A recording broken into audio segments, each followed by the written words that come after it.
Do you want to write and think like Cormac McCarthy? Well, in this new course, we are going to explore over 150 of Cormac McCarthy's influences. And these authors did not just inspire Cormac McCarthy. He straight up stole from some of these authors because, as Cormac McCarthy once said, books are made out of books. And we are going to explore those books and those authors in this new series. And today we are going to be exploring my favorite Cormac McCarthy novel, The Crossing. And before we get going, I just want to let everyone know, how did we know about these 150 influences? Because McCarthy has only really stated around 5 literary influences. Well, in 2007, McCarthy donated or sold off over 100 boxes of his early drafts, papers, and notes to a university in Texas. And of course, for the last 15 years, scholars have been poring over them. And McCarthy would write in these drafts or in his notes certain influences and people he was reading. For instance, Michel Foucault in Discipline and Punish influenced McCarthy numerous times. There are so many odd connections and random people that you would never think McCarthy has read that made his way into his work. And our companion text for this series is Books Are Made Out of Books by Michael Lynn Crews. And Crews is the president of the Cormac McCarthy Society, and he has done a magnificent job with this book. So we are starting today, though, with The Crossing, because it is my favorite book. But All the Pretty Horses actually is the only book or screenplay that Crews could find no literary influences in the notes of McCarthy. And The Crossing has the second to least with only 2 influences. So we are going to hop into those in just one second. But if you guys are interested, I run a Cormac McCarthy newsletter. And if you guys want to get, exclusive Cormac McCarthy blog posts, articles, and other stuff I find out in the community that I think is really dope, you guys can sign up to that in the link below. Obviously, subscribe if you guys are interested in the new one of the new Cormac McCarthy headquarters on YouTube. So we've waited long enough. Let's start exploring Cormac McCarthy's literary influences. So at the start of the chapter, the Crossing chapter, Crews makes a big claim, and I want to know your thoughts down below. Crews says, quote, 1994's The Crossing is McCarthy's most philosophical novel, blending Western-style action with long sections given to the metaphysical and theological speculations of the wisdom figures whom Billy encounters over the course of his three journeys to Mexico. So first of all, everybody, do you guys think that The Crossing is Cormac McCarthy's most philosophical novel? Because that is a big claim. And I am going to say that it is. And that's why it is my favorite Cormac McCarthy novel. It is a big step away from All the Pretty Horses. And All the Pretty Horses, I think in the first 6 months, sold 190,000 copies. And I think Cormac had maybe sold like 20,000 copies in his whole career up till that point in 30 years. And so he has this big new audience, and he takes a couple years, and then he releases The Crossing. And it is a huge shift at some level from the pacing and the ideas of All the Pretty Horses. So the first thing we need to discuss, which I've never heard actually talked about before, is that in the early drafts of the novel, quote, McCarthy attempted to depict the world from the wolf's perspective. These excised sections make for fascinating reading. While cutting them seems like the right move, McCarthy needed to stress the wolf's strangeness, her otherness. They possessed their own artistic power. And it's actually really insane how great of a job he did in that first section with the wolf. It is this big journey and this big idea, and it feels so uncomfortable, especially when the wolf dies. And it's one of the most beautiful sections of all time because, of course, we have this character, Billy, and he goes on this journey, goes on this crossing over the border to save this wolf because he has a heart. He has some kind of a consciousness, about nature. And he saves the wolf, or he doesn't save the wolf. And then, that chain of events sets off a bunch of other things. He takes his father's gun. He's not at home. His parents are dead. And then, that leads eventually to, Boyd's death. And at the end of the novel, there's that, there's a dog, and the dog is whimpering. It's a stray dog, and then he shoos it away, and then he wakes up crying. And that's just a beautiful contrast, not to get too deep into The Crossing, about Billy at the start of the novel and then Billy at the end of the novel. So it's interesting about how much, because when you read that section, and there's actually so much scholarly speculation about that first part of The Crossing. One of the bigger ones, I don't know if I believe this, is that, the wolf is and Billy, it's like depicting the story of Christ. And, I'm not saying that, but that is one of the bigger scholarly interpretations that a bunch of people think or follow with the wolf. And McCarthy Writing from the wolf's point of view, though, I think it gives it, obviously that's a great way to add some depth to a character, because wolves are conscious. McCarthy has studied wolves and believe that, wolves obviously have intelligence and have more intelligence than most people give them credit for. He actually talked about it in his recent, interview that just got released. And I think it's masterful work by McCarthy because he actually does capture that. I don't feel for Billy. I feel for the wolf the entire time. I'm feeling empathetic and in the wolf's position as a prisoner, as a wounded animal the entire time. So we are now going to get into the first influence of The Crossing, and that is Manuel Zeno Gandia's The Pond. And I have never heard of this work until I read this section of the book. Have any of you guys out here heard this? Because apparently it is widely regarded, quote, as the most important literary work to come out of Puerto Rico. And, Puerto Rico is not a small place. There's a lot of, people and influence that comes out of Puerto Rico. So now we'll read from Crews' text, quote, which adopts both the style and the philosophical substance of late 19th century naturalism, explores the conflicts between rich coffee plantation owners and the workers whose labor they exploit. At the top of the page from an early draft of The Crossing, a handwritten marginal note reads, La Charca, ice ponds on the high meadows. McCarthy's interest appears to be in Gandia's landscape descriptions rather than in his thematic concerns. La Charca, though highly regarded by those who are familiar with it, is not well known in the United States. McCarthy's familiarity with the novel is a further indication of the breadth of his reading.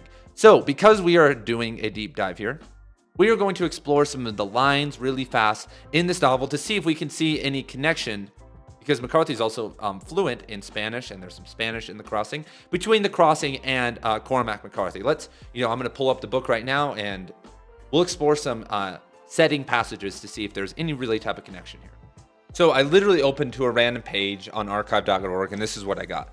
The earth reposed, swathed in the copious unraveling of its revolutions. The forest high above tempered the luminous rays, tinging them shades darker. The corpulent trees drank in the light, disgorging dreadful shadows. The tangle of the woods formed stern green canvases spread over the hills, and on the summits scalloped terrain and jagged peaks resembled sickles and arrowheads that would shatter the moon were it to fall.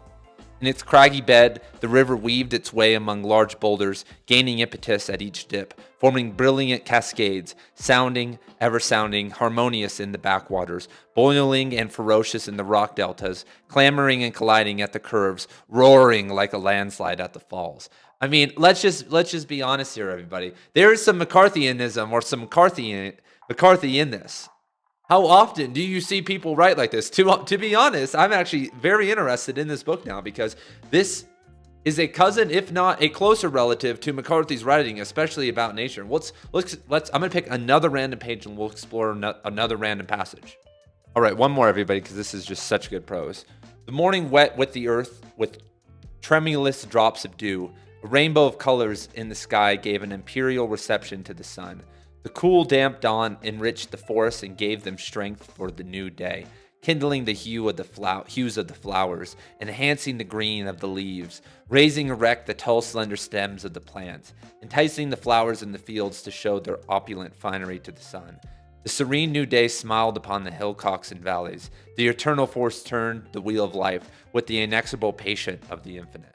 So this passage right here, I would say, is a little bit too grandiose and metaphorical and makes too many connections for McCarthy, but you can see how a lot of these lines and sentences and ideas are influential, because if we look at like Cormac McCarthy's nature writing, for instance, like that's a big thing. That's one of my favorite parts about Cormac McCarthy. I think The Crossing might be his best nature writing.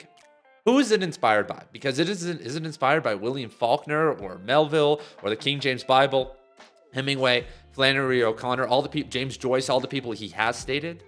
Well, absolutely not. Obviously, it's not been inspired by them because they wrote nothing even close to this or McCarthy in terms of building settings. I mean, they're not bad at it, but the huge and beautiful depth is just not there.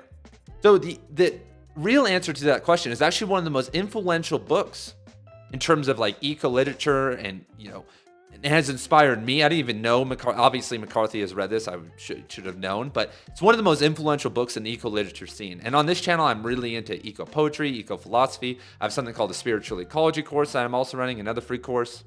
And that person is Aldo Leopold and his book, A Sand County Almanac.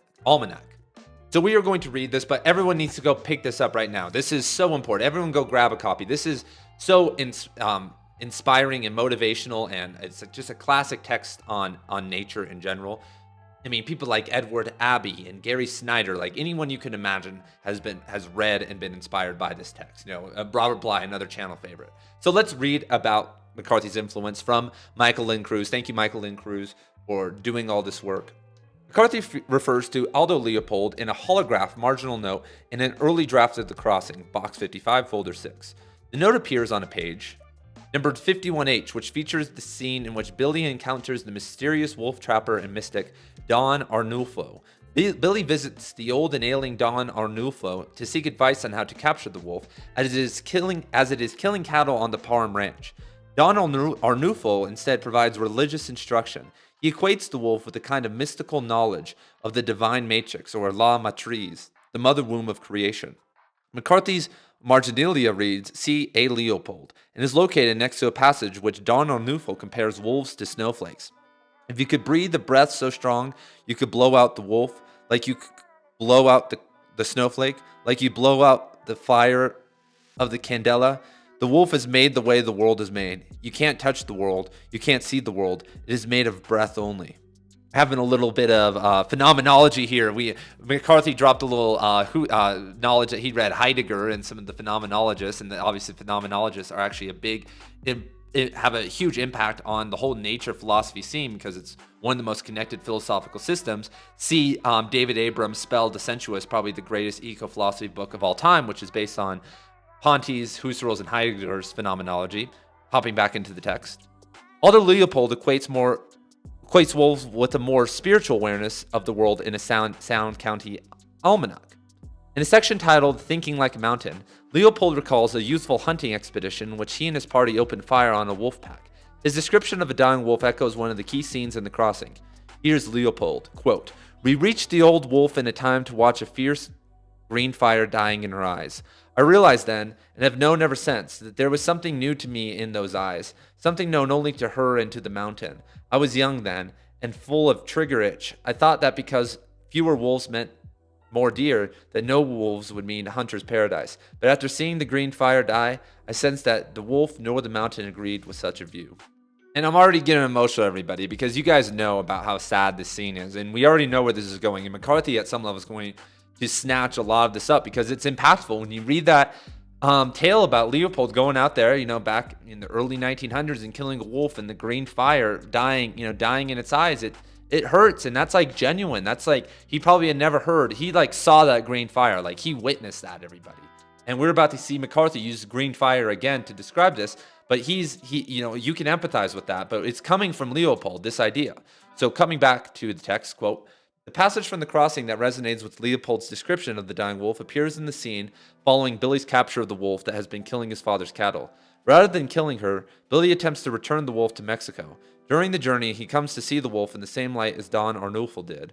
Like Leopold, he sees the spiritual depths within the wolf's eyes. Here is the passage from the Crossing, quote, "When the flames came up to her eyes and burned out there like gate lamps to another world, a world burning on the shore of an unknowable void.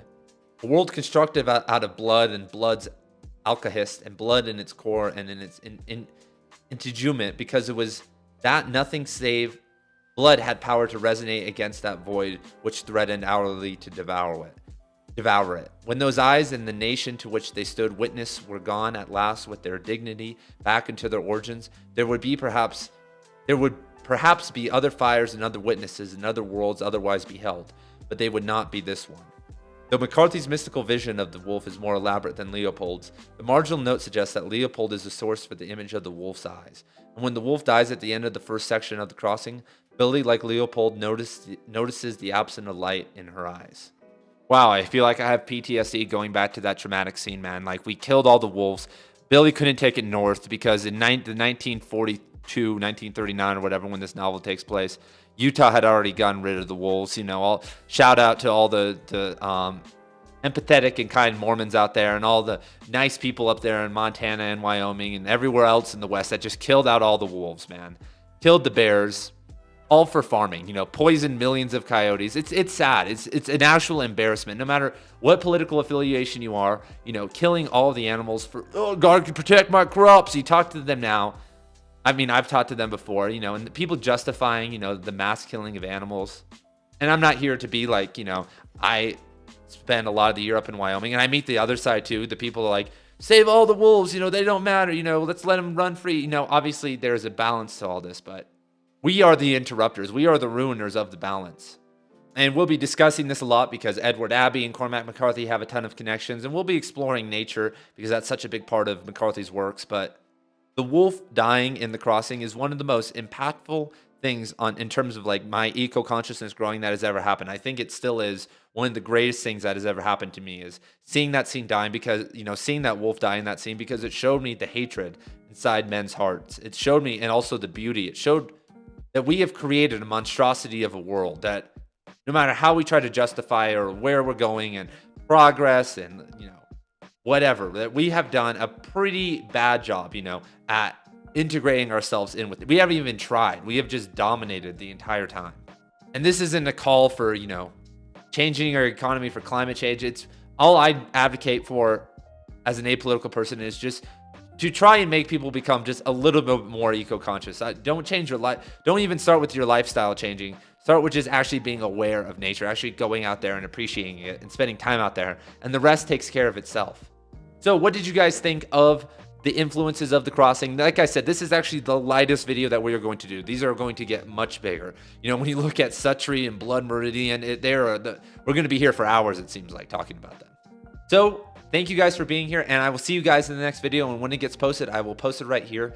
Peace.